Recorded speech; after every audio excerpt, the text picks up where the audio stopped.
борындан, кеше мазар булмаган, килеп аяк басмаган, ул тирәлә коры ер, барлыгын һич кем белмәгән, дүрт ягын диңгез ураткан, булган ти бер урын.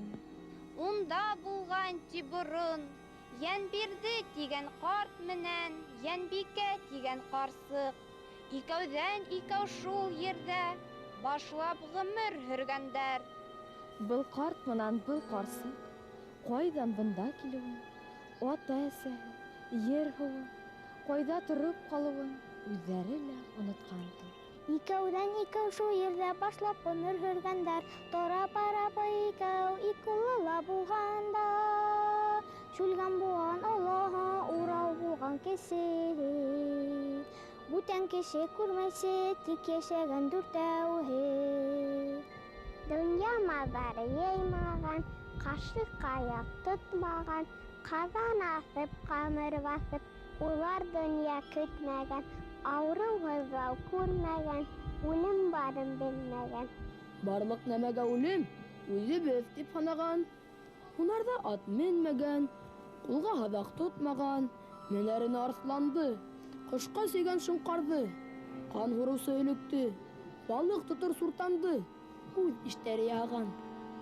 Бик борондан булғанмы, Янбирҙе үҙе ҡылғанмы? Бара-тора шул ерҙә йола булып киткәнме? Йыртҡыс йәнлек тотто иһә, йәнлек иркәк булды иһә, иреле бисә икәүһе башын сәйнәп ашаған. Шүлгән менән Уралға, эте менән арыҫланға, шоңҡар менән суртанға ҡалыған ян ташлаған. Йыртҡыс йәнлекте тотһа, йәнлек урғасы булһа, иреле бисә икәүһе йөрәгене һайлаған. Үлән емшәр йән тотһа, ҡара һелек ҡаҙаған. Һелегенән һурҙырып, ҡанды һыуһын яған. Бала үҫеп еткәнсе, үҙе йәнлек тотҡансы, баш йөрәкте ашауҙан, һыуһынға ҡан эсеүҙән балаларын тыйғандар. Һис ярамай тигәндәр.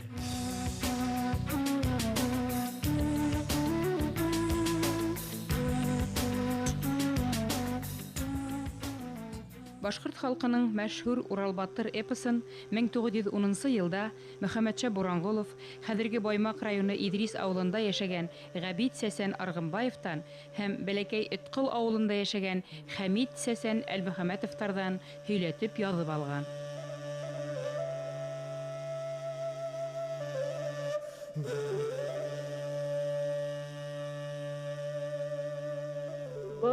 Борон-борондан кеше маҙар килмәгән, килеп аяҡ баҫмаған, ул тирәлә ҡоро ер, барлығын һис кем белмәгән.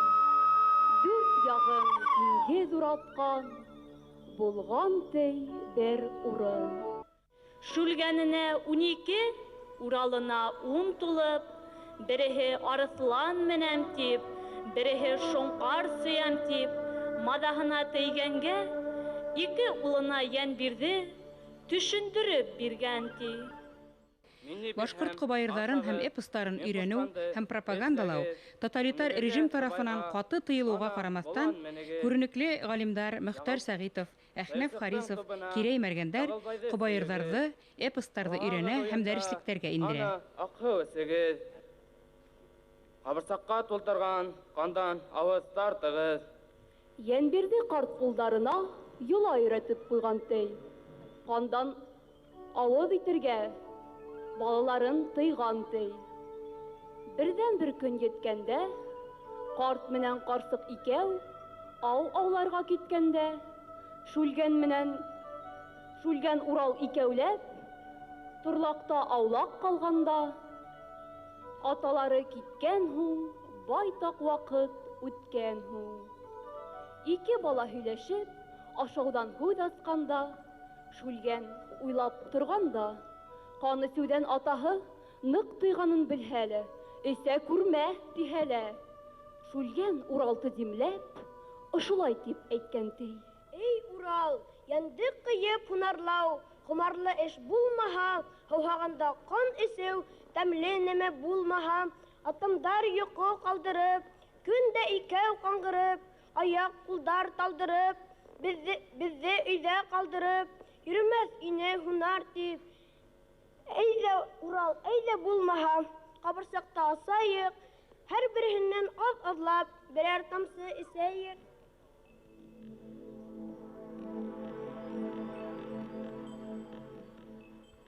Юҡ, Шүлгән, атам һүҙен тотамын, мин ул ҡанды йотмамын.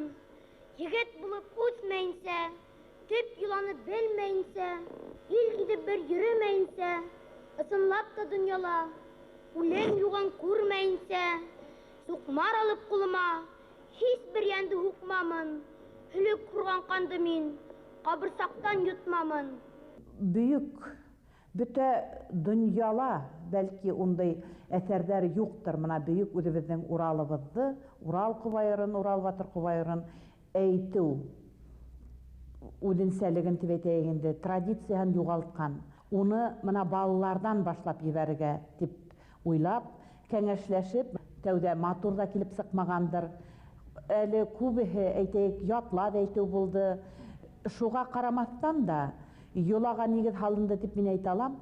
Сөнки мына Башҡортостандың бөтә райондары бөгөнгө көндә ҡатнашыуы ул үҙе бер үҙенә күрә дәрес һәм фәһем.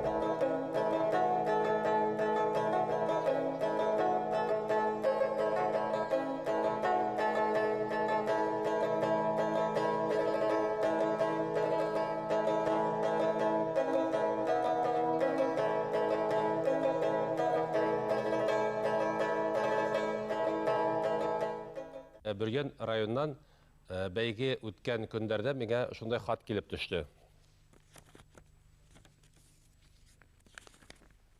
Һаумыһығыҙ, Әхмәт Мөхәммәтвәлиевич. Һеҙгә Бөргәндән сәләмдәр менән хат яҙа Байназарова Клара. Һеҙҙең алдығыҙҙа бәләкәй Уралдың атаһына әйткән һүҙҙәрен һөйләп ишеттерәбеҙ.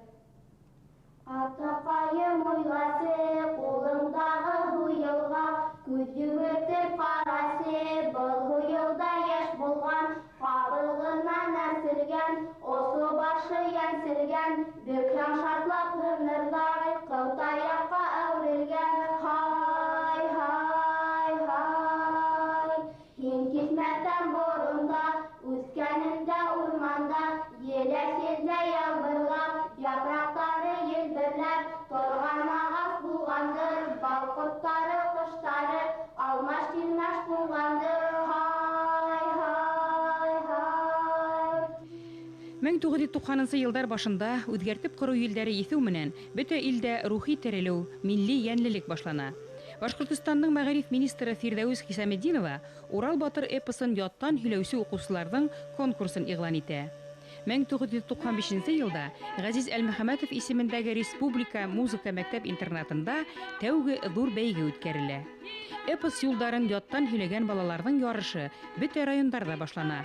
Төбәктәрҙә еңеүселәр 1997 йылдың февраль айында Өфө дәүләт филармония сәхнәһендә беренсе республика конкурсына йыйыла.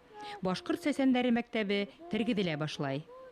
Күктәле осор яҡшылыҡ, һыуҙала батмаҫ яҡшылык, уттала янмаҫ яҡшылык, телдән дә төшмәҫ яҡшылык, изгенән изге һүҙҙәрҙе йөрәктәрҙә һаҡлайыҡ, яҡшыларҙан булайыҡ, һүҙгә тоғро ҡалайыҡ.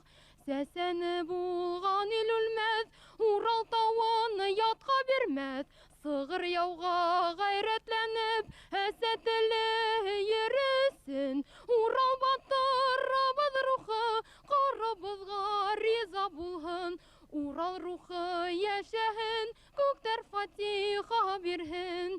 Күктәр фатиха бирһен, Урал рухы йәшәһен.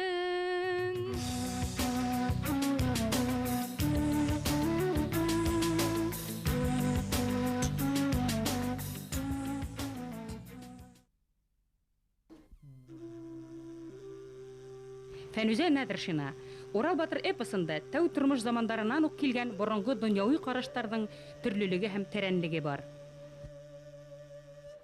1997 елда Өфө қаласында үткән беренче бәйгенән һуң Башкортстан мәгариф министрлыгы Урал батыр эпосын ятка һөйләгән балаларды был әҫәр менән бәйле төбәктә Бөрьән районында йыя. Урал батыр, Шүлгән, Һомай, Йәнбирҙе һәм Йәнбикә образдары менән тәбиғәт ҡомартҡылары аша таныша балалар. Шүлгән таш мәмерйәһенә сәйәхәт итә. Бөрьәндә 1998-2001 елдарда үткән конкурстарда эпосты башҡорт, рус һәм инглиз телдәрендә тулыһынса ятлаган Венера Баймөхәмәтова гран-при яулай һәм бәйгене яңы баҫҡысҡа күтәрә. 4500 шиғри юлды яттан һөйләү мөмкинлеге иҫбатлана һәм быны балалар эшләй. Ниһайәт, эпосты тулыһынса башҡарыусы табыла. Бөрьәндә шулай уҡ әҫәрҙе сәхнәләштереү һәм үҙ туған төйәген хаҡында ҡобайыр башҡарыу шарттары ла өҫтәлә.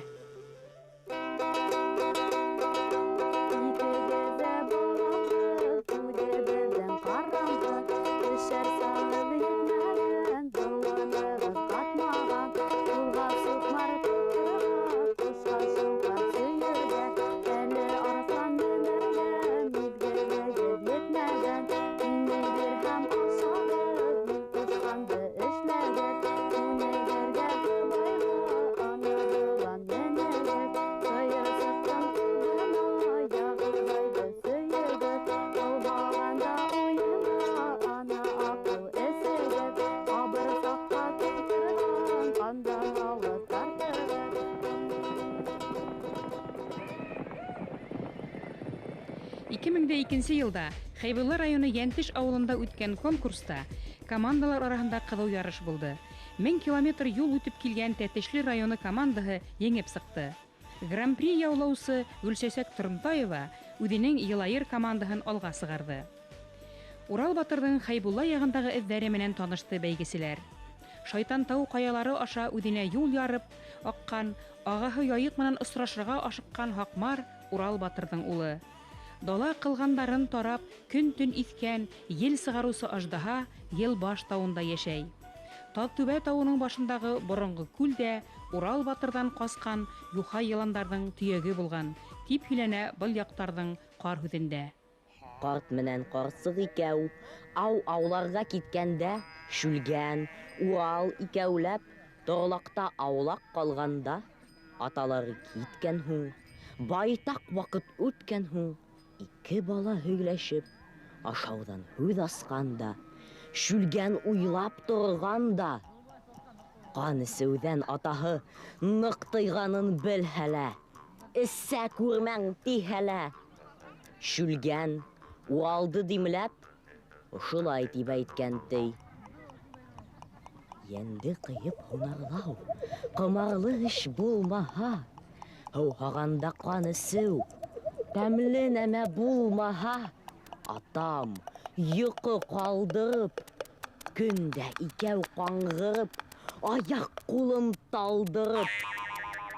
Йөрөмәҫ ине, һунар тип.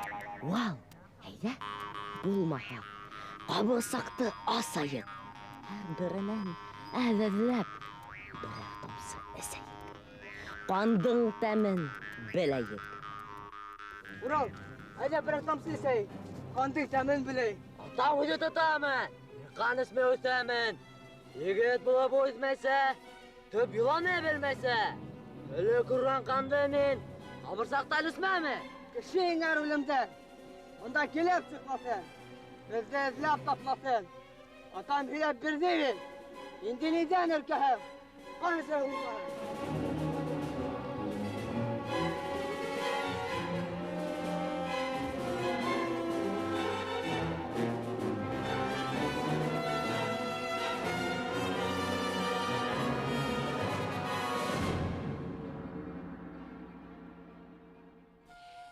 Елда Баймаҡ районы Талҡаҫ күле буйында үткән бәйге Урал батыр эпосының байрамына әүерелде.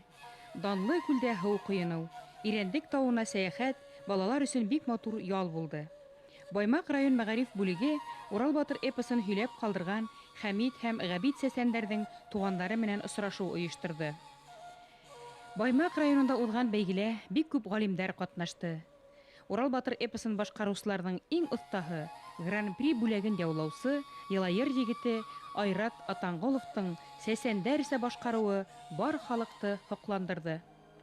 Бердән бер көн еткәндә, карт менән карсык икәү ауларга киткәндә, Шүлгән, Урал икәүһе торлакта аулап калганда, аталары киткән һуң, байтак вакыт үткән һуң, Шүлгән уйлап торганда, кан эсүдән атаһы нык тыйганын белһә лә, эсә күрмән тиһә лә, Шүлгән Уралды димләп, былай дип әйткәнси, янды кыйып һунарлау комарлы эш булмаһа, һыуһагандай кан эсеү, тәмле нәмә булмаһа, атамдар йоҡо ҡалдырып, көндә икәү ҡаңғырып, аяҡ ҡулын талдырып, йөрөмәҫ ине һунар тип, Урал әйҙе булмаһа, ҡапырсаҡты асайыҡ, һәр беренән аҙлап берәр тамсы эсәйек, ҡандың тәмен беләйек.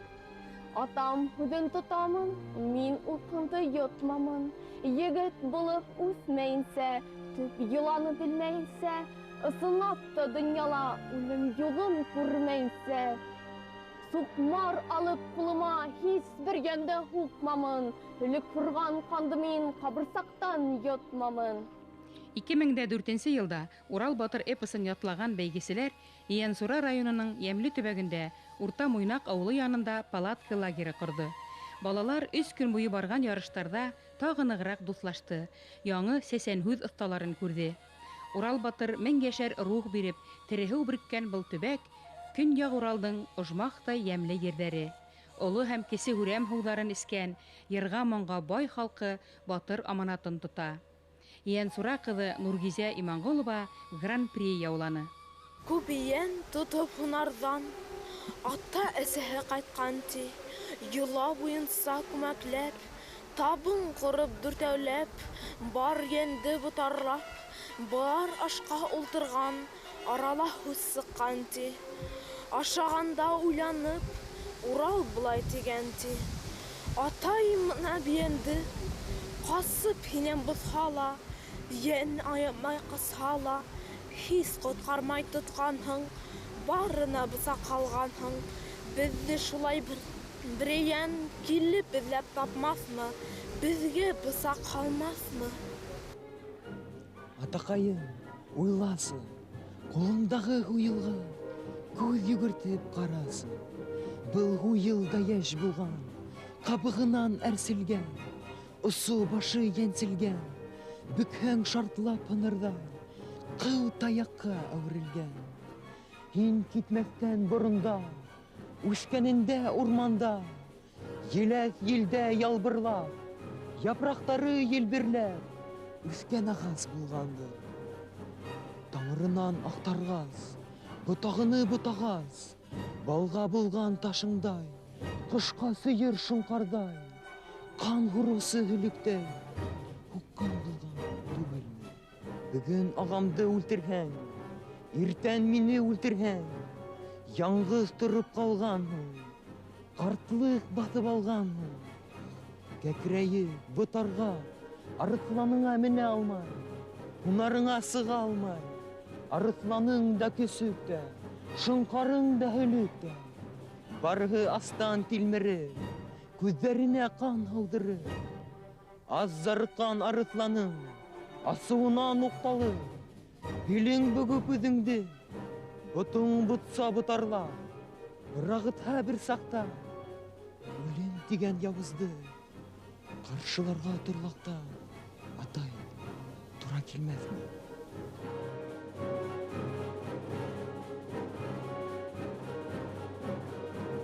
Бәйге тауыштары 2005 йылда Дәүләкән районы Асылыгүл буйында яңғыраны.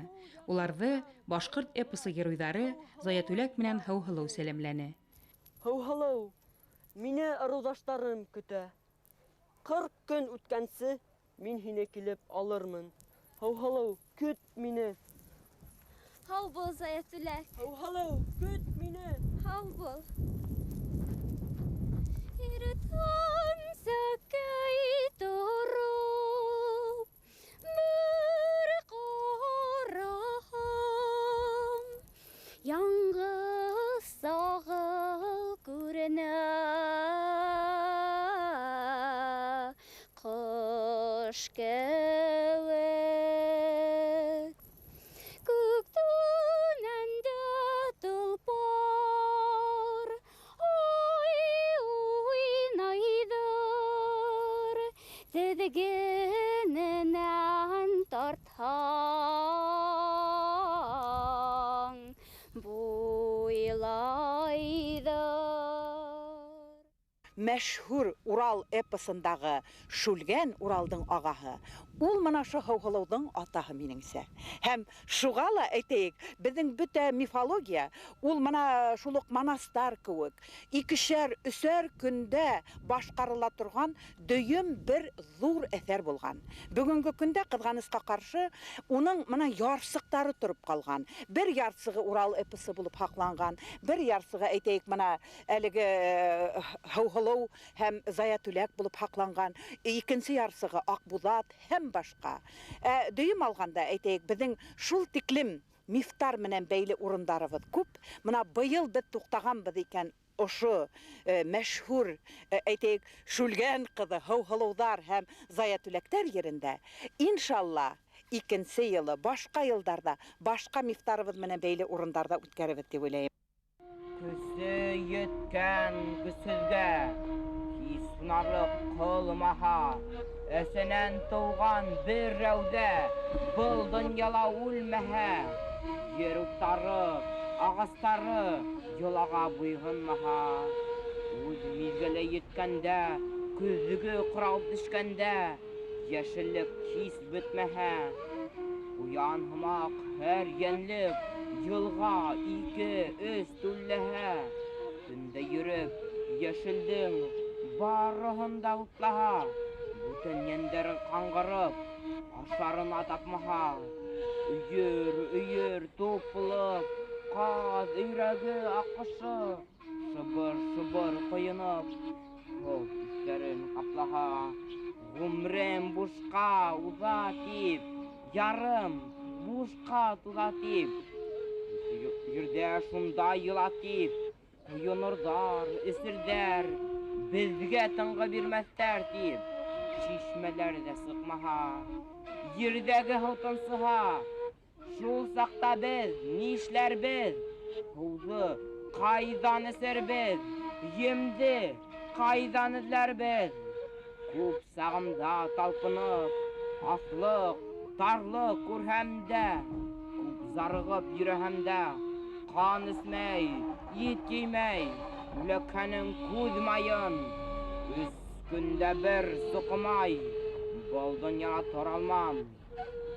Үлемде эҙләп биреүгә мин үҙемде бирә алмам.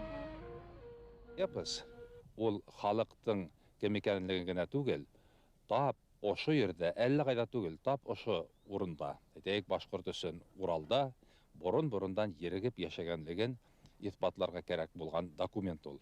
Ул юридик көсөнә эйә булған документ дип иҫәпләйем мин. Ҡаҙ өйрәге аҡҡошо шыбыр-шыбыр ҡойоноп һыу өҫтөнө ҡаплаһа, ерҙәге һыу тынсыһа, шул саҡта беҙ нишләрбеҙ? Ҡайҙан утты алырбыҙ? Һыуҙы нисек эсербеҙ?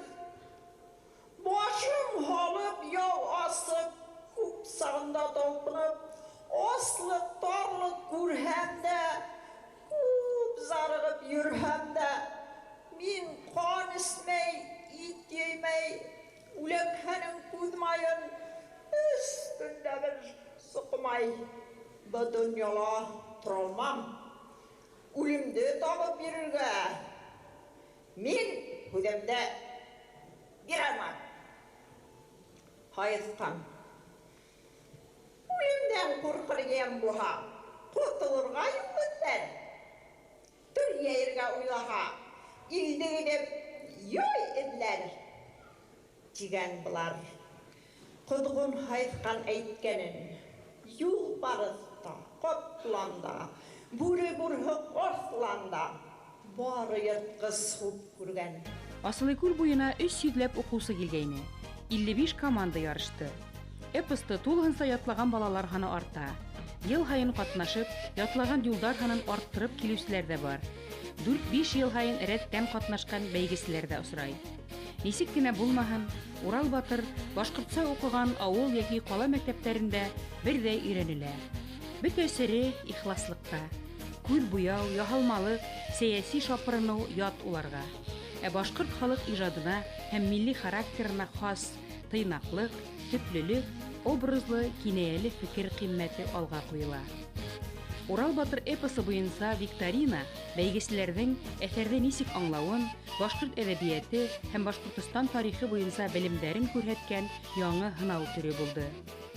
Аслыкүл буендагы бәйгелә Гран-при бүләге Тәтешле районынан Әлия Газизовага бирелде.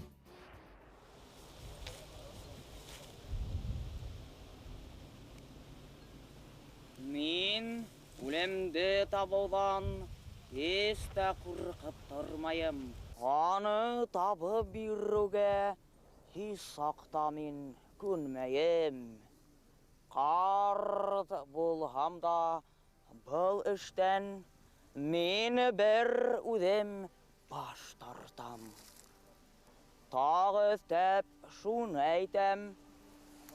Көсе еткән көсһеҙгә һис һунарлык кылмаһа. Әсәнән туган рәүдә был донъяла үлмәһә, ер уттары, астар, йолага буйһынмаһа, теҙеге ҡырау төшкәндә һис йәшеллек бөтмәһә, анда беҙгә ни файҙа?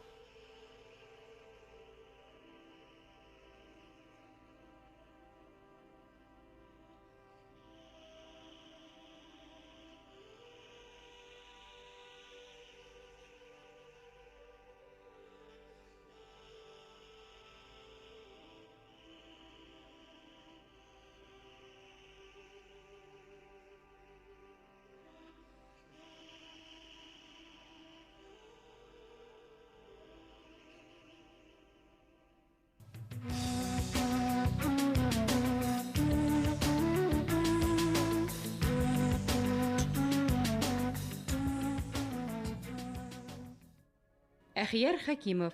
Урал Батыр эпосы берәүҙәр өсөн тарих, икенселәргә тел үрнәге, өсөнсөләргә сәнғәт әҫәре, дүртенселәргә милли идеологияны сағылдырған мәшһүр ҡомартҡы. 1995 йылда Урал Батыр эпосын яҙып алыуға 85 йыл тулы айҡанлы фәнни конференция үтә. 2003 йылда Урал Батыр эпосы һәм мифология бөтә Рәсәй фәнни конференцияһы була. Мифология менән йәнәш өйрәнгәндә Урал Батыр эпосы башҡорт мифтарының башланғыс мотивтарын туплаган эпик әҫәр булараҡ бик күп яңы фәнни асыштар яһарға форсат бирә. Күренекле ғалимдарыбыҙ Фәнүзә Нәҙершина, Әхмәт Сөләйманов, Салауат Ғалин, Дамир Вәлиев, Салауат Ғәлләмов, Рөстәм Рәжәпов, Рәшит Шәкүров, Йыһат Солтановтар эпосты фәнгә һәм халыҡҡа яҡынайтыу эшендә ҙур көс һала. Бына һеҙгә 2 юл.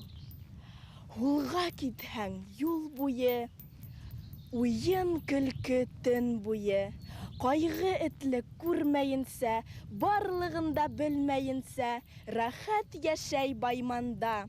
Бүре һарыҡ яланда, төлкө тауыҡ урманда, бергә йәшәп дуҫ булып, самрау ҡошҡа баш эйеп, ҡан да эсмәй, ит еймәй, һис үлемгә юл ҡуймай, йәшәп килгән бер ил бар.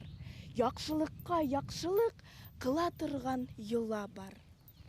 Уңға китһәң юл буйы, илау һыҡтау йыл буйы. Яуызлыҡта дан алған, батшаһынан, башҡаһынан, ҡайғы этлек күреүсе, ҡанлы йәшен түгеүсе, ҡатил батша ере бар. Тау-тау кеше һөйәге, ҡанға батҡан ере бар. Йыраҡ илдән килгәнһең, егет изге икәнһең. Ай, егеттем, белһәң һин, беҙҙең илдә булһаң һин. Ҡатил батша, аҡһаҡал эштәренә күрһәң һин. Ауырыу-һыҙлау күрмәйсе, Үлем барын білмейсе, қатын қызды, иратты, айырмайсы еш қартты, арударын хайлатып, аяқ қолын бейлетіп, елді бір қат ейдіра, арайына алдыра. Қызы хайлай егіттен, өзі хайлай қыз қырқын, қалғандарын тағыла, қақалдар қарайдар, өздеріне хайлайдар. Қалындарын аямай, қанлы ешке қарамай, қызын көлге алдыра, ерін отқа яндыра. Ата өсін, өзі өсін, қақалдардан өсін, елда бір қат тәңір өсін, қанлы құрбан ұлсыра. Мына менде 10 бала көрген әсә дүнияла. 4-тін хайлап алдылар, 5-ін көлге аттылар. Қартым жүрегі хыдлап, қарап тұрып түзмәні, нишлеріне егмәні. Ен асудан оқталып, баланы қызғанып, қақалған тылды. Мескен кейім, шул күнде көз алдымда өкетіп, тірілі ерге көмілді. Кенеге балам қалғайны, қақалдар келгейні, алам деп әйткейні. Бала бауыр болғанға алып қастым орманға. Бекзей әзәлі бала, қасқан ират көп бұнда. Барала қан илап үйірі қазып орманда. Егі изге екенің, ерақ елден келгенің, ары барма, қайт бұнан, қанлы ерге келгенің, яуыз елге келген.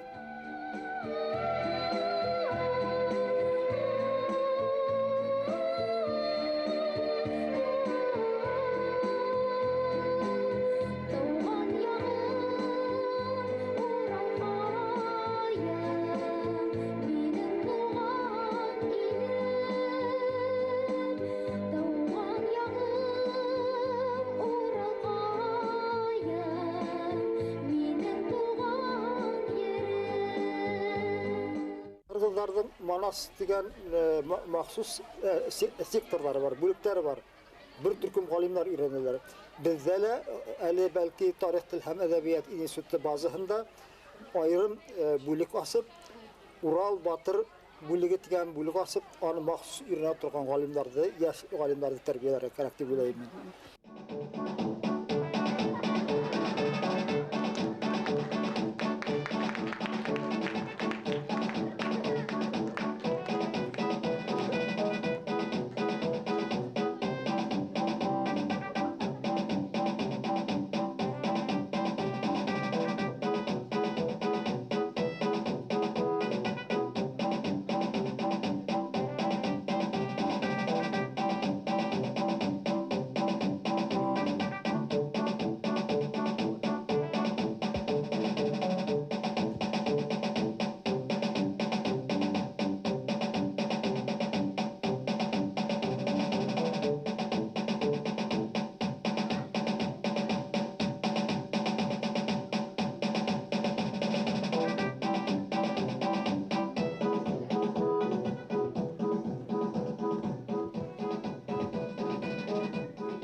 Катил батша асылдан, не әйтергә белмәйсе, уйлап нитеп тормайсы.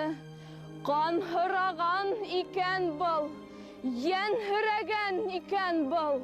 Һарайымды күтәргән, үгеҙемде килтерең. Үгеҙ ҡылыр ҡылыҡты, һеҙ, батырҙар, тик тороң. Тигән һүҙен ишеткәс, бары халыҡ ҡурҡҡан ти. Уралды бары ҡыҙғанып, әрәм була егет тип. Халыҡ күҙ йәш түккән ти. Атаһына ялбарып, ҡыҙы ла килеп еткән ти. Атаҡайым, ҡуйсәле, юҡҡа әрәм итмәле. Миңә биргән антың бар, кейәү һайла үҙен тип. Миңә биргән һүҙең бар. Был егетте һайланым, кейәүем тип уйланым. Һөйләшергә егеттең һис яйына ҡуйманым. Атаҡайым, ҡуйсәле, юҡҡа әрәм итмәле. Тейеп ҡыҙы әйтһә лә, ҡанлы йәшен түкһә лә, ҡыҙы һүҙен алмаған, ҡыҙ яйына ҡуймаған.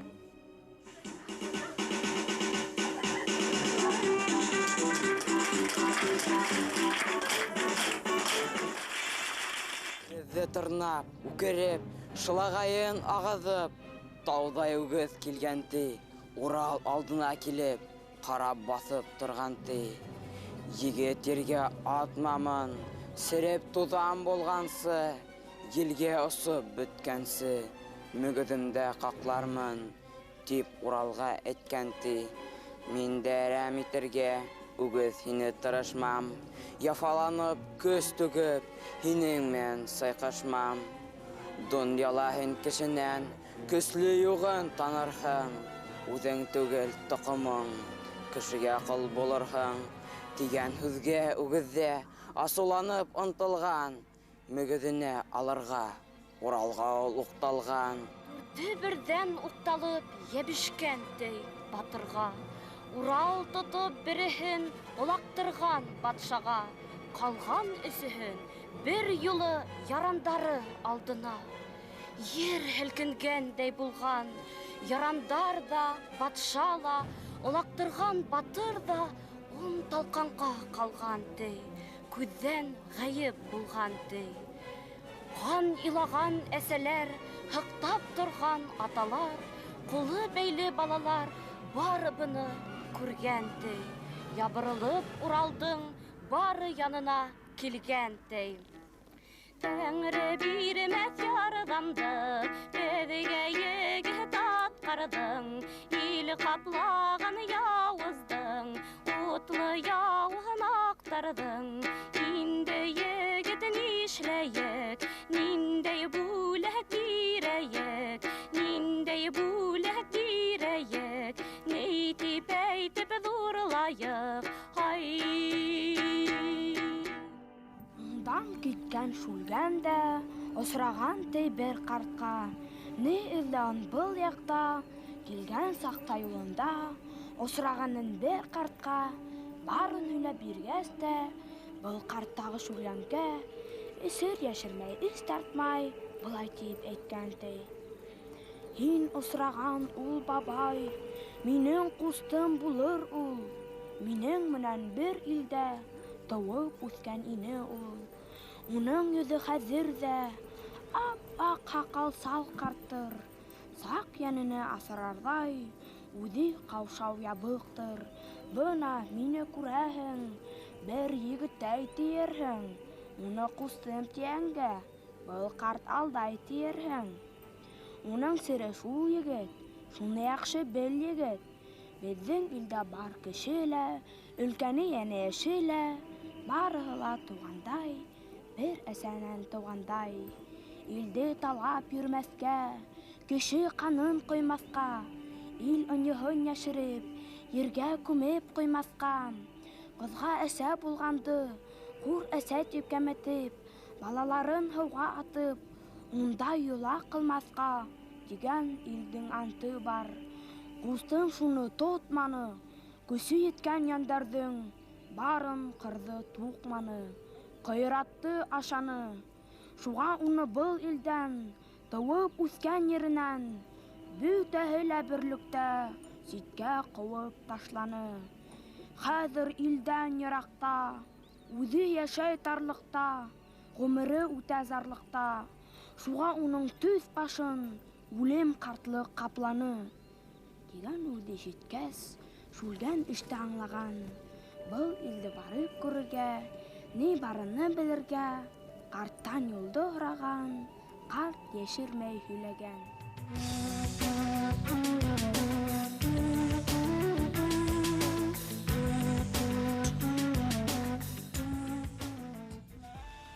Мирас Иҙелбаев. Урал батыр эпосын ятлаган балалар ғүмергә етерлек аң белем туплай һәм ата-бабаларның рухын яңырта. Археология немәне аңлата? Мына дөнья галимдары шул борынгы Египет, Мысырның тарихын археология аша төҙөгәндәр. Мына хәҙер ниндәй генә Мысырның борынгы тарихы булмаһын, 4000 ел беҙҙең эрага тиклем. Беҙ аны хатта йыллап түгел, һәр йыллап та беләбеҙ. Аны бөтәһе лә археологтар эшләгән. Шуға ҡарата беҙ Башҡортостанда хәҙер инде Урал эпос мәктәбен төҙөгәс, беҙҙең үҙебеҙҙең милли мифология һәм фәлсәфә мәктәбен төҙөгәс, беҙгә бик көслө археология мәктәбен төҙөргә кәрәк. Сөнки мифология белән археология ҡулға ҡул бара. Ил күрергә сыҡтым мин, ер ҡошонан түгелемен, йәшәй торған илем бар, илһеҙ етем түгелемен. Күккә осоп йәрҙеләп, айҙы ҡояшты күҙәләп, үҙенә яр һайлаған, икеһен дә арбаған, бар ҡоштарға баш булаған, Самрау тигән атам бар. Ике балаһы булған, балаһы ла үҙе лә һис ауырып күрмәгән, һис береһе үлмәгән. Әле лә батша атайым, ебәрегеҙ мине, илемә мин ҡайтайым. Йәншешмәнән һыу алып, әсән тәнем йыуҙырған, үҙ нурына һуғырған, барығыҙға билдәле, ҡояштың әсәм бар, ебәрегеҙ мине. Йәншешмәнән һыу алып, әсән тәнем йыуҙырған, барығыҙға билдәле, үҙ нурына һуғарған, ҡояш тигән әсәм бар, ебәрегеҙ мине, илемә мин ҡайтайым. Йәншешмәнән һыу алып, әсәм тәнем йыуҙырған, барығыҙға билдәле, үҙ нурына һуғарған, ҡояш тигән әсәм бар, ебәрегеҙ һеҙ мине, атам бар бер табыр ул, килеп яулап алыр ул. Самрау тигән батшаның, һомай тигән ҡыҙымын, алтын сәсем тарҡаһам, нурға илде күмәмен, көндәҙ ергә нур һибәм, кисен айға нур бирәм, ебәрегеҙ һеҙ мине, илемә мин ҡайтайым, Йәншишмәнең һыу юлын һеҙгә әйтеп китәйем. 2003 йылдың ноябрь айында Баймаҡ ҡалаһында Урал батыр эпосын башҡарыусыларҙың халыҡ-ара сәсәндәр бәйгеһе үтә. Балалар да, өлкәндәр ҙә ҡатнаша, сит өлкәлә йәшәгән сәсән һүҙ оҫталары ла саҡырыла. Төп маҡсаты эпосты башҡарыу оҫталығын күреү. Әбйәлил районынан билдәле һүҙ оҫтаһы Хәнифә Сәсән Әбүбәкирова иң оҫта башҡарыусы тип табыла. Берҙә бер көн дүртәүләп былар ауға киткән ти. Күп ерләрҙе үткән ти. Күп йән алып, шатланып, былар ауҙан ҡайтҡан ти. Аулап алған ҡоштарҙың, бейләп һалған йәндәрҙең араһында бер аҡ ҡош, аяғны бейләгәс, башын ҡырҡып ташлаған, сағыны ҡайрағас, ҡанлы йәшен түккән ти, үҙ зарыны әйткән ти. Ил күрергә сыҡтым мин, ер башынан түгелмен, яшәй торган илем бар, илһеҙ етем түгелмен. Ерҙә һис кем тыумаҫтан, берәү аяҡ баҫмаҫтан, ҡуш булырға йәрләп, берәүен тиң күрмәгәс, күккә ашып йәрелеп, айды ҡояшты күҙләп, үҙенә йәр һайлаған, икеһен дә арбаған. Бар ҡоштарға баш булған, самрау тигән атам бар. Ике балаһы булған, балаһы ла үҙе лә һис ауырыу күрмәгән. Үҙҙәре лә балаһы, һис берәүһе үлмәгән. Шундай данлы атам бар, әле батша атайым, ебәрегеҙ һеҙ мине, илемә мин ҡайтайым. Мине бүлеп ашап та, сейнәп мине йотоп та, барыбер аш булмаһын, аш булып мин һеңмәмен. Йән шишмәнән һыу алып, әсәм тәнем йыуҙырған, барығыҙға билдәле, үҙ нурына һуғарған ҡояш тигән әсәм бар. Ебәрегеҙ һеҙ мине, атам барыбер табыр ул, килеп яулап алыр ул. Самрау тигән батшаның, Һомай тигән ҡыҙымын. Алтын сәсем тарҡаһам, илде нурға күмәмен. Көндөҙ ергә нур һибәм, кисен айға нур бирәм. Ебәрегеҙ һеҙ мине, илемә мин ҡайтайым. Йән шишмәнең һыу юлын һеҙгә әйтеп китәйем. Тигән һүҙҙе ишеткәс, Йәнбирҙе ҡарт менән Йәнбикә ҡарсы улдарына кәңәш иткәндәр ди. Шүлгән һаман ҡоштоҡ ашау яғында, Урал уны ҡотҡарыу яғында булып талаш киткән ди. Урал ҡошто тартып алғанда, ситкәргә алып барып ҡуйған. Хәҙер тамаҡланам да, атай әсәйеңә алып барып ташлайым. Тип тамаҡланға ултырған икән, ҡош һау ҡанатынан өс ҡауырһынды алып, яралы ҡанатындағы ҡанға буяп ергә ташлаған икән, өс аҡҡош килеп күтәреп алғанда киткәндәр. Йәнбирҙе ҡарттар йән шишмәнең урынын һорай алмай ҡалғанға үкенгәндәр. Улдарына ҡоштар ҡарап осҡан яҡҡа ҡарап, күҙ янмайса барырға, йән шишмәнең урынын табырға. Әгәр ҙә юлда үлем осраһа, башын ҡырҡып алып ҡайтырға ҡушып, ике улын ике орҫланға мендереп, олатып ҡалған ти.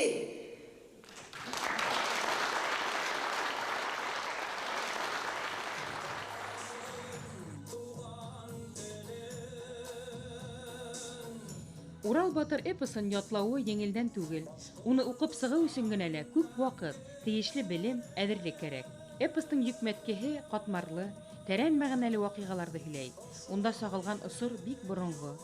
Ерҙә тормош барлыҡҡа килеү, яҡшылыҡ менән яманлыҡтың, яҡтылыҡ менән ҡараңғылыҡтың көрәше сағыла.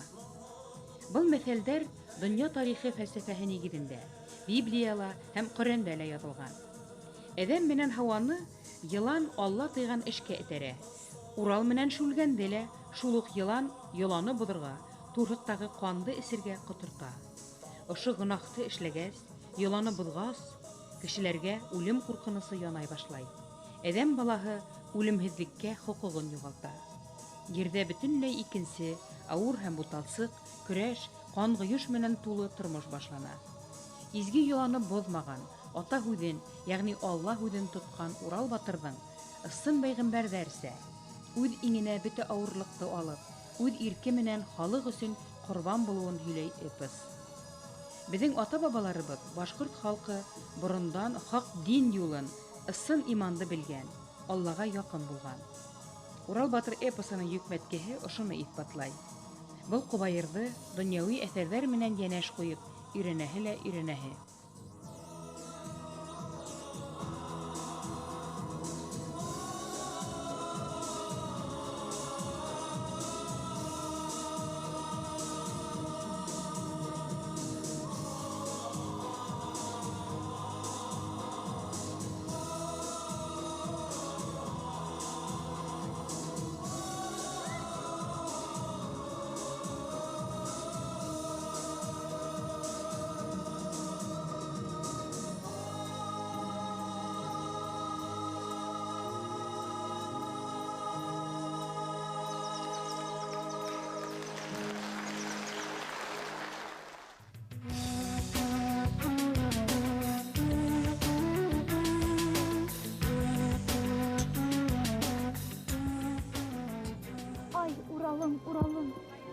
Яныңа килеп йетмәне. Азак һүҙең ишетеп, күңелемде басманы.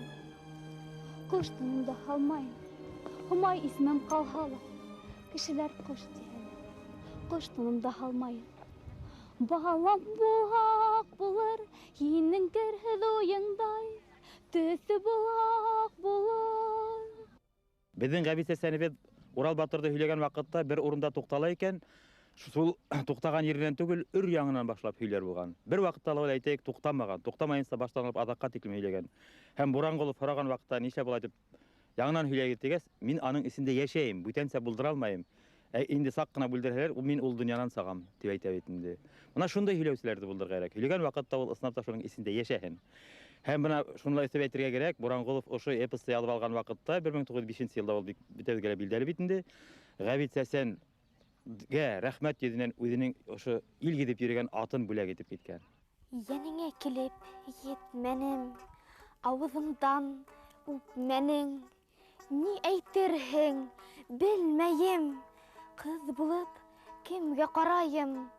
Һомай исемем ҡалһа ла, кешеләр ҡыҙ тиһәлә, ҡош тынымды һалмайым. Һиндәй батыр таба алмам, батырға әсә була алмам. Аҡбуҙаттың Булатҡа батыр һайлап бирәлмәм.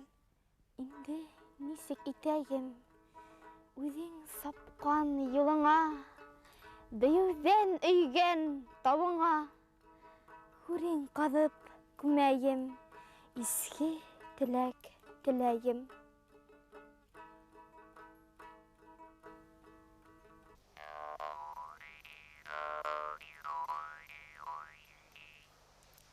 Ил күрергә сыҡтым мин, ер ҡошонан түгелмен. Йәшәй торған илем бар, илһеҙ етем түгелмен. Ерҙә һис кем тыумаҫтан, берәү аяҡ баҫмаҫтан. Ҡуш булырға йәр эҙләп, ерҙә һис кем тапмағас. Бүтән йәндән һайларға, берәүен тиң күрмәгәс. Күккә осоп, йәр эҙләп, айҙы, ҡояшты күҙләп, үҙенә йәр һайлаған, икеһен дә арбаған, бар ҡоштарға баш буған, Самрау тигән атам бар.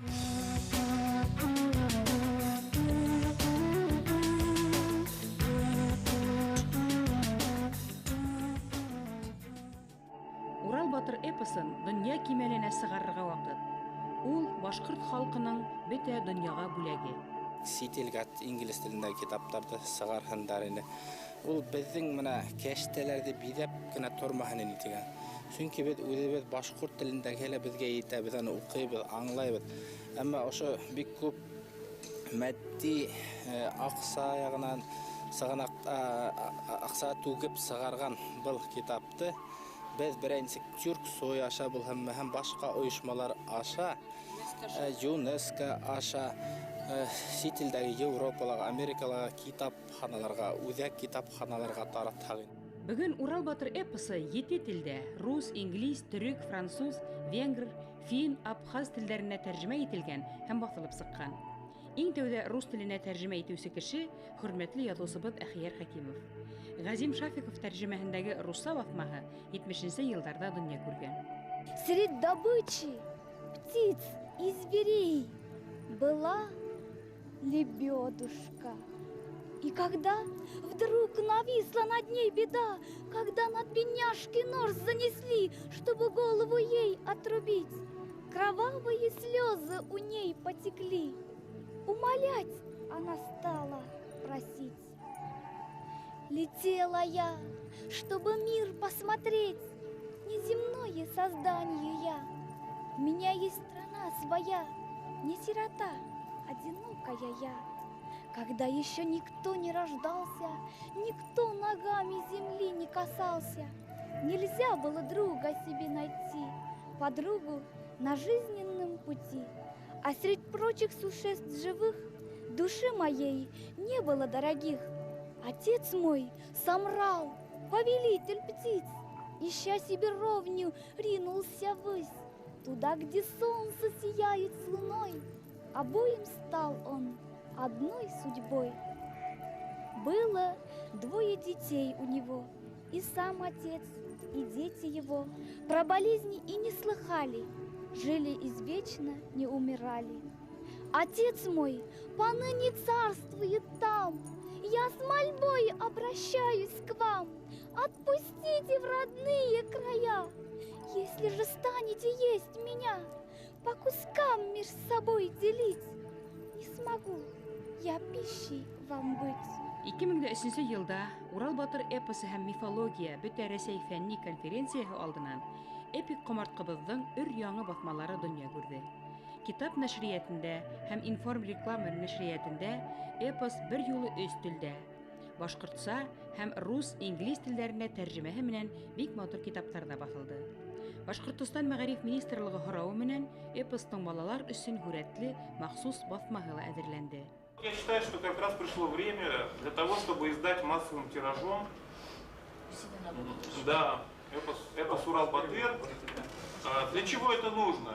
Для того, чтобы массовый читатель ознакомился с ним наконец, посмотрел, что там внутри, какие происходят действия. А когда этот человек заинтересуется этим, он тогда обязательно прочитает и перевод Газима Газизовича, и обязательно прочитает перевод господина Шапикова, и обязательно вернется к башкирскому исходному тексту, потому что, ну вы знаете, да, я сам один из таких башкир, которые очень, как бы, еще что-то понимают, но говорить, значит, как бы стесняется, затрудняется, да, и вот, и кроме того, здесь ведь есть еще и экономическая сторона дела. Значит, скажем, у нас в Башкортостане живет 4 миллиона человек. Это где-то 1 миллион семей. Неужели каждая семья, неужели вот как бы для своего ребенка эту книгу не купят для того, чтобы она была в доме? Ведь это книга, которая должна быть в доме. Вот каждое выступление здесь вот присутствующих, оно говорит о том, насколько это нужная и важная книга. Своими глазами видели все вы. Дивы толпою вошли в мое чрево, и каждое сердце мое терзало. Силы покинули руки мои. Вот что, народ мой, тебе я скажу. В омутах и в глубоких озерах коварные дивы будут лежать. Будут и дальше они упорно вашу утробу проползать. Мстить эти чудовища будут вам.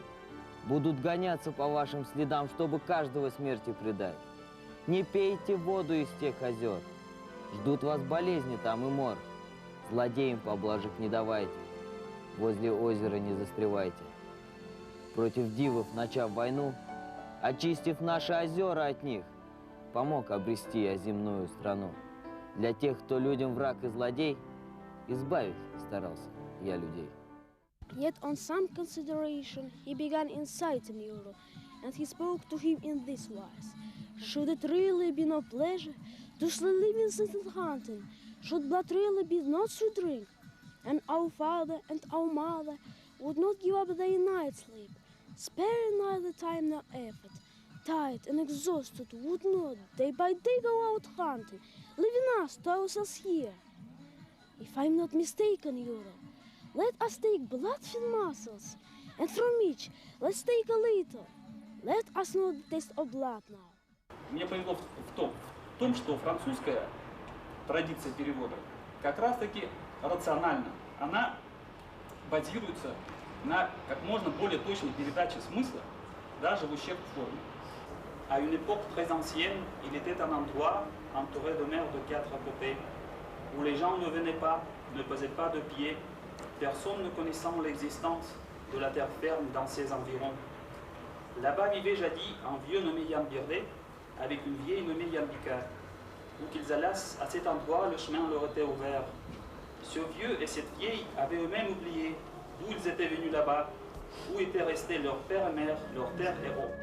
Башыгым дырмамиш, сыртына едердік мәсин, Куладыпы безгибе севрелтен, елисины кыстырыян, Шахин гогуздар богур, епил севриты паклы, Сарымсак геби агызлы, кысыр йылан бугазлы, Типе сечив тинады куру, типели буркут кирпикли, Бойпы bir kila, sivri kamış kulaklı, aldur kurt gozu gibi, goz bebe gibi kızartır. Kuşsa kuş gozu yelip, arkasında toz kaldırır, akbuza durmaktaymıştı. Ey dökdüğüm yer, otaları durduğum yer, dört ayaklı canavara, ювы олов durduğum yer. Только тот перевод хорош, который является переводом стилевым, переводом смысловым, переводом художественно-поэтическим. Потому что любой другой перевод, когда мы переводим денотативное, так сказать, предметно-логическое содержание, но не переводим атмосферы, не переводим чувства, не переводим стиля, для меня не является переводом. Я склоняюсь к той точке зрения, которой склонялся и Корней Чуковский, когда говорил, что рабственный, точный перевод есть самый неточный из всех переводов. In the days of old, the say so, was a land unseen, unheard of. On the four sides, by the waters, was the desert land surrounded. There the foot of man stepped never, but for Yanbirde, an old man, and old Yanbike, his woman, in that land, the only people. Until roads were opened to them, they forgot where they came from, where lived their native country, where they had left their parents. Strangely, that escaped their memory. And they were the first comers, the first settlers on that island, with no living soul all over, two of them, until the woman bore two sons unto her husband. Shulgan was the elder son's name, and the younger one was Ural. They saw none of other people, living four of them together, unconcerned about household, unconcerned with pots and kettles. They did not bake, hung no copper.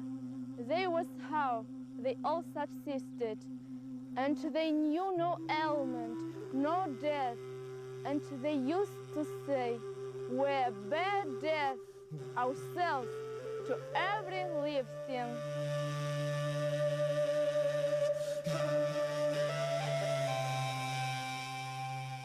Эпостарда ичегерәк моторрак итеп төрк халкына иткерергә, был томдарға берилгән мөмкинлекте файдаланып, бергәләп шул кертергә дигән уйдабыз. Әгәр дә бездә менә шундай бүлектәр булдырылса, безнең дә битендә егетләр, кызлар Төркияле менә укып кайттылар, әлеге вакытталар күбе төркчә яхшы беләләр, әмма диплом алып кайткандар, эш юк уларга.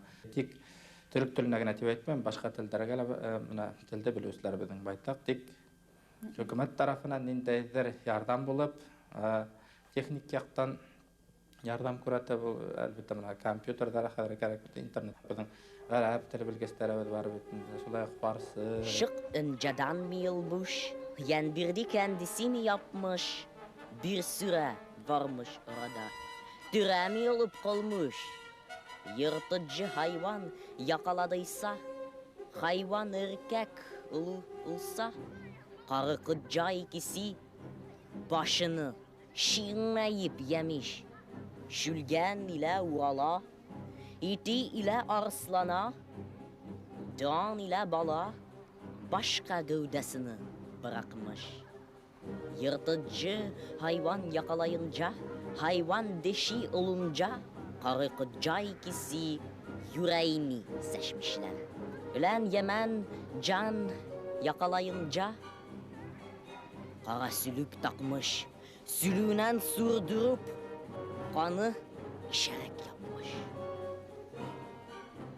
Ulan büyüyüp yetinceye dek, kendisi avlanıncaya dek, baş yüreğini yemekten, susayınca kan içmekten, oğullarını men etmişler. Yasak demişler.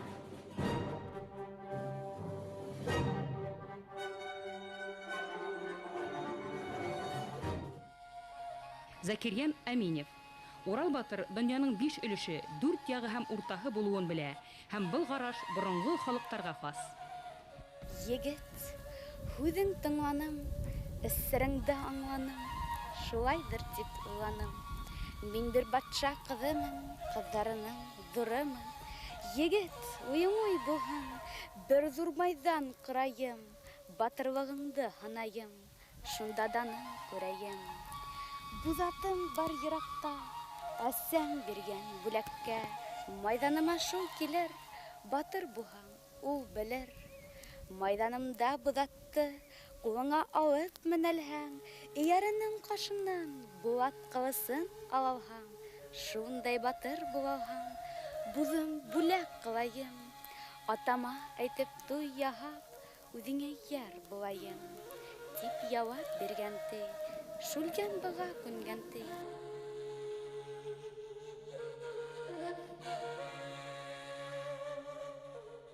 Республика – это же ее национальная святыня. Это, в общем, ценность в масштабе мировых памятников. Пока еще все можно спасти. Но если и дальше вот такое состояние будет, это грозит полностью уничтожением живописи на первом этаже пещеры. А она очень интересна. Там, кстати, вот верхняя лошадка, у нее сверху, вы знаете, какие-то еще фигуры такие. То ли лесенка, вот археологи думают, что это такое. А может быть, это стилистическое изображение крыла. Вот, пожалуйста, вам еще палеолитический акбузат. Омай майдан йыганты, акбузын саҡырғанты. Күк-күкрәп, шау килеп, ерҙә дауыл күптарып, тау-таш ҡаяҡтарып, бөтәнгә шым һалып, йондоҙ һымаҡ атылып, акбуз тулпар атлығып, күктән килеп төшкәнте, һымай һыу алдына килеп башын әйгәнте. Акбуз шунда туҡтаған, бөтә майдан һоҡланған, һыртына эйәр һалынғанте, эйәренең башына алмас ҡылыс тағылған, эйәрәнең ҡашы алтын, йүгәненең башы алтын, ҡолағын беҙҙәй ҡаҙаған, ялын ҡыҙҙай тараған, баш күнәктәй танаулы, һарымһаҡтай асаулы, ҡарсыға түш, тар бүйөр, еңел текә тояҡлы, ҡуян күҙле баҡыр күҙ, ҡыҫыр йылан тамаҡлы, урайы ҡуш, яңағас, муйындары бер ҡылас, ҡайғыр бөркөт ҡабаҡлы, текә баҫып, баш ташлап, йылғыратылап бышҡырыр. Ҡолаҡтарын ҡайсылап, алан-йолан ҡараныр. Алғыр бүре күҙендәй, күҙ бәбәген сылатыр. Ауыҙлыҡ сәйнәп ярһыуҙан, ауыҙҙарын күпсетер, елһә ҡоштай елпенеп, артында саң уйнатыр. Осраған бер кешене хайран итер, уйлатыр. Бына ошондай аҡбуҙ ул, күҙ күрмәгән ят буҙ ул. И пещера это достойно, конечно, того, чтобы ее и охранять, и заботиться о ней, и чтобы ее показывать. Обязательно надо, чтобы народ видел, показывал эту красоту. Дело в том, что сейчас экскурсионный процесс идет, люди ходят, а обустройства никакого нет. Это первая проблема. Вторая проблема – вода идет по стенкам, микроклиматические воздействия идут, большое количество туристов идет. Начинается их разрушение. Нигде в мире вот такую прекрасную палеолитическую живопись не показывают широкому туристу, понимаете? Делают макеты, делают даже муляжи пещеры в натуральную величину. Лучший вариант – мы можем показывать саму пещеру. Этот прекрасный портал с голубым озером, который, действительно пленительная картина и восхитительное это все. Грандиозность, в общем, человека здесь покоряет. Но при этом совсем не обязательно вводить самые потаенные глубокие части. Так много людей, чтобы они вот своим дыханием, температурой, светом воздействовали на эти рисунки. Надо сделать в ближней части пещеры хорошие факсимильные копии, с тем, чтобы народ мог смотреть и не только рисунки первого этажа, рисунки второго этажа. Здесь можно сделать вертикальную часть маршрута, чтобы люди поднимались к потолку, осматривали вот эту галерею вниз когда человечки там кажутся, вот понимаете, маленькими муравьишками. Все это можно организовать. Тогда посетители не будут ходить по колено в грязи, разносить эту грязь по пещере. Это же ведет и к засорению, к микробиологическому, понимаете, засорению пещеры.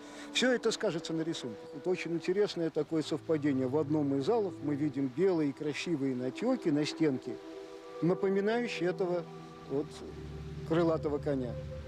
А в другом месте виден красивый большой фигурный натек, это спелеологи называют люстрами. Но если присмотреться, то прекрасно видно под одним углом дракон с открытой пастью страшный. А если посмотреть сбоку, то мы видим профиль красивого человека с бородой, с бровями, с шевелюрой хорошей. Вот это и есть, наверное, тот самый подземный царь Шульган. Так что, видите, наверное, корни в природе.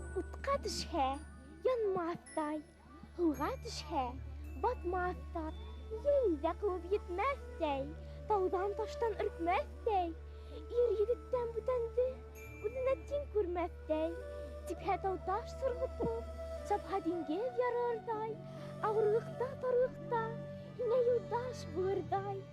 Kükte tuvup kükte ötken, yerde tıkım gelmegen, ezrekenin düyüğü, min yıkılıp tutmagan, eseyimden birilgen, dünyaları yüreğim, üzem hüzen yigitke, direk kırgan bülegi.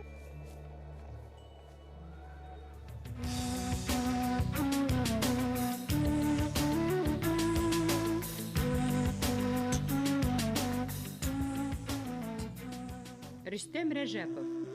Эпос тере шишмә һәм таш кая. Ул мәңгелек исендәге мизгел. Урал батырдагы образдар бер кемдә лә битараф калдырмай. Әҫәр сәнгатьтә төрле яклап яктыртыла. Башҡорт дәүләт ҡурсаҡ театры Ғәзим Шафиков пьесаһы буйынса Сәсән йыры спектаклен уйнай. Урал менән Шүлгәнгә йән биргән, уларҙы үлемдән ҡурҡмаҫ батыр итеп үҫтергән Йәнбирҙе менән Йәнбикә, мөғжизәле Йән шишмә, ҡанатлы Аҡбуҙат, мәшһүр ҡош батшаһы Самрау, уның ҡатындары Ҡояш менән Ай, ҡыҙҙары Һомай менән Айһылыу, Уралдың улдары Иҙел, Яйыҡ, Нөгөш һәм Хаҡмар. Башҡорт мифологияһы һәм донъяуи ҡарашы күптәрҙе ҡыҙыҡһындыра бөгөн.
Мен 1994 йылда Башҡортостан Мәғариф министрлығы һорауы буйынса рәссам Рафиҡ Мырҙашев Урал батыр диафильмы өсөн һүрәттәр төшөрә.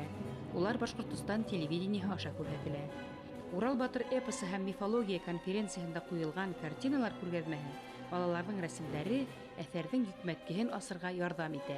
Һәр рәссам бұл эпоска қоғалар алдынан бик көп уйланырга тиеш. Чөнки иллюстратор формасында гына түгел, рәссам рәвешендә бұл темага килергә кирәк. Янбикә менән Янбирди ул һәр рәссам өсендә, һәр иҗади кеше өсендә изге категориялар, изге кыйммәтләр.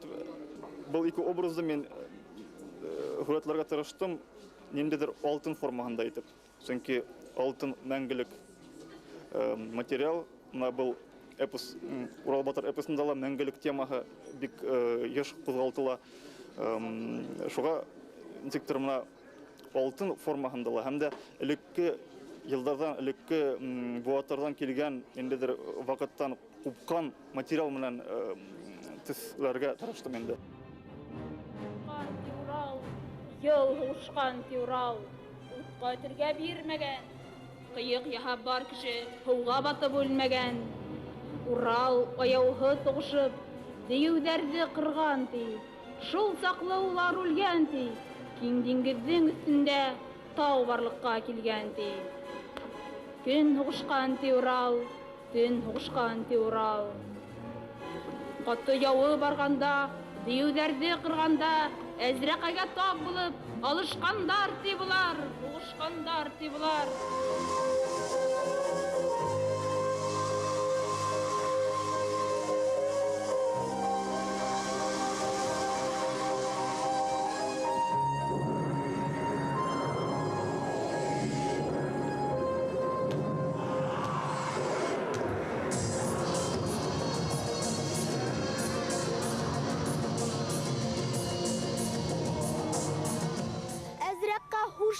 Yığılған, имәніз дур кәүдәһе һыуҙы урталай бүлгән, халыҡҡа менеп торарға, йәйрәп хәл ярға, зур бер яман тау буған. Урал алға сапҡан ти, аты диңгеҙ ярған ти, аты барған урында һыу алмаҫлыҡ юл булып, зур тау ҡалҡа барған ти.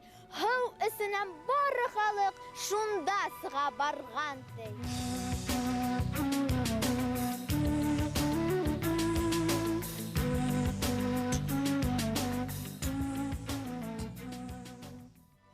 Баймак районы 2-нче Иткыл авылынан билдәле тарих укытучысы Дәүләтбай Ибраһимов Хәмит Сәсән Әлмөхәмәтовтың шәҗәрәһен төҙөгән. Башҡортостан Республикаһының Хәмит Сәсән менән ҡыҙыҡһыныуы беҙҙең өсөн бәхеттәрҙең бәхете булып тора. Менә күрәһегеҙ, Хәмит Сәсәндәрҙең ейәндәре, ейәнсәрҙәре менән тора мин. Хәмит Сәсәндең, тимәк, 2 улы, бигерәк тә Аллаяр, Килдияр. Мына бүгінгі көндә Килдиярдың тұқымдары бик күп килгән. Тимәк, Килдиярдың ейәнсәре, ҡыҙы, бына тора Сәлимә Килдияровна, Алтын Килдиярыш, тимәк, бүгінгі көндә юҡ инде. Шулай да ул беҙҙең күңелдә бик ныҡ хәтерҙә ҡалған. Сөнки беҙ аны лирик шағир тип атай торғайныҡ. Урамда китеп ултырғанда ла шаяртып, Алтын Хужағай берәй шиғыр сығар әле тиһә, кешегә әселе, төрткөлө һәм башҡа һүҙҙәрҙе көлкөлө итеп, шиғыр сығарып китә торғайны. Хисле, шиғри күңелле Хәмит Сәсәндең ейәндәре, йырға оҫта, уҡытыусы һәм табиплыҡҡа маһир кешеләр икән. Ә Ғәбит Сәсән Арғынбаевтың ейәндәре араһында хәрбиҙәр, хужалыҡ етәкселәре күп. Ил рухын һаҡлаусы, үткер һәм сая холҡлы Арғынбаевтар бөтә Башҡортостанға билдәле арҙаҡлы, затлы нәҫел.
Салауат Галлямов эпосты бөтә тәрәнлегендә тарихи, этник, фәлсәфи, мифологик, этик киңлектәрдә өйрәнү кисекмәстән башланырга тиеш.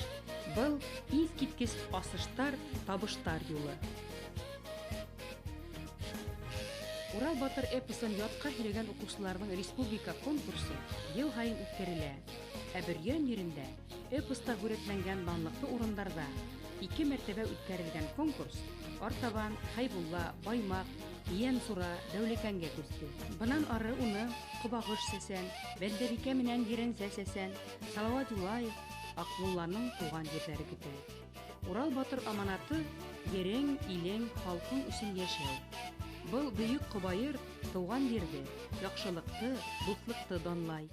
Күрдегез барын күзмен, һыу уртлаган аузыма, диюзәр тулды яумен, йөрәгемде телделәр, кулдан көсте алдылар. Халкым һезгә шуны әйтәм, уландарым һезгә әйтәм, уем улдарның барында дию буласак, усаллыгын кыласак, исегезгә керәсәк, диюзәдән кыгыры барыгызга тиясәк, шуннан бары үләсәк, күлдең һавын эзмәгез, хараплыкка төшмәгез, диюзәргә буй биреп, кул каушатып тормагыз, диюзәргә яу асып, диңгезне диюзән әтсеп. Ердә торлак табыштым, кешеләрне яуздан коткарырга тырыштым. Мен һәм бузат бар ине, кулда булат бар ине, яу тупларлык еремдә талай илем бар ине, кулдаш булыр илемдә батыр изләр бар ине. Шулар кадәдән белмәнем, батырлыкка махаеп, кәңәш кырып торманым, яңгыз башым уйланым, уңмас юлда хайланым. Уландарым тыңлаң һезгә әйтәм, бигрәк илем һиңә әйтәм. Батыр булһаң да, батыр беләкле тыуһаң да, илдә йөреп ил күрмәй, тубыгыңдан кан китмәй, йөрәгең батыр була алмас. Явызга юлдаш булмагыз, кәңәшсез эш кылмагыз.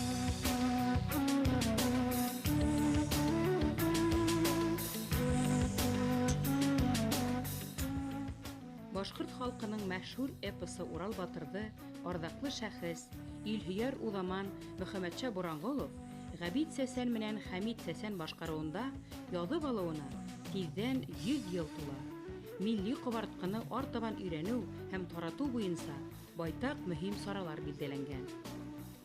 Урал Батыр эпосы буенча халыкара конгресс үткәрергә. Урал Батыр фольклор паркын булдырырга. Халык сәсәне Мөхәммәтшә Бурангуловка һәйкәл асырга. Өфе аэропортына, майдан урамларга Урал Батыр исемен бирергә. Башкорт эпостары туристик маршрутын асырга. Бөек башкорт сәсәннәренең музейын булдырырга. Дөньяла мәңге калыр эш, дөньяны матур төзегән, бахты мәңге бидәгән. Ул да булһа яхшылык, күккә лә осыр яхшылык, утка ла янмас яхшылык, телдән дә төшмәс яхшылык. Бары эшкә баш булып, кешегә лә, үзеңә лә мәңге яшәр аш булып.